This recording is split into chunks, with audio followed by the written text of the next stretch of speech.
This is the VOA Special English Technology Report. A labor group has begun investigating working conditions at the Chinese factories where many Apple products are made. Apple officials ordered the investigation after the New York Times described poor working conditions at the factories. The Foxconn Technology Group owns the manufacturing plants in Shenzhen, Chengdu, and Zhengzhou. Angela Cornell is a professor at the Cornell Law School in Ithaca, New York. She says many issues were raised last year after a number of suicides at the Foxconn factories. One issue is the number of hours that employees are required to work. Other concerns involve pay, living conditions, and even reports of violence against workers. The New York Times reported that employees sometimes worked 7 days a week.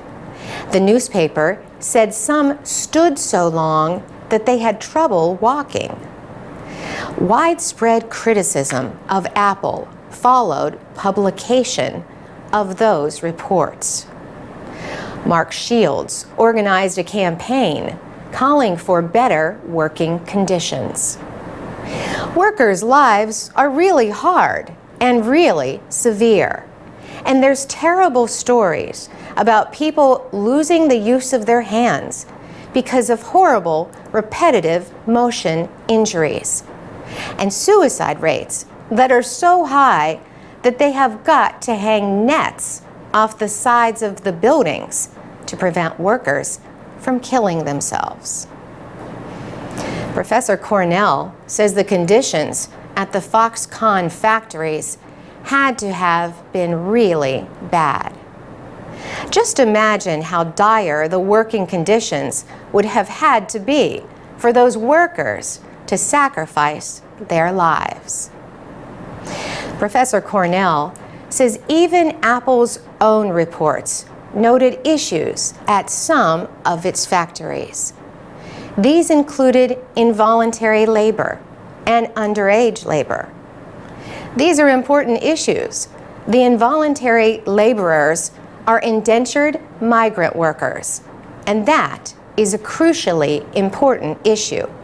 I mean, that's basically slave labor.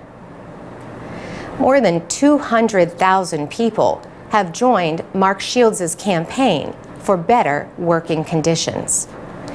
The American admits he loves his Apple products, but he says he wants them to be made without human suffering. In related developments, Foxconn said it was raising the pay of its workers in China for the third time since 2010, and Apple asked the Fair Labor Association to investigate conditions at the Foxconn factories. Apple recently joined that association. The nonprofit group was established in 1999 to investigate working conditions around the world. For VOA Special English, I'm Carolyn Presutti. Get more news and learn English at voaspecialenglish.com.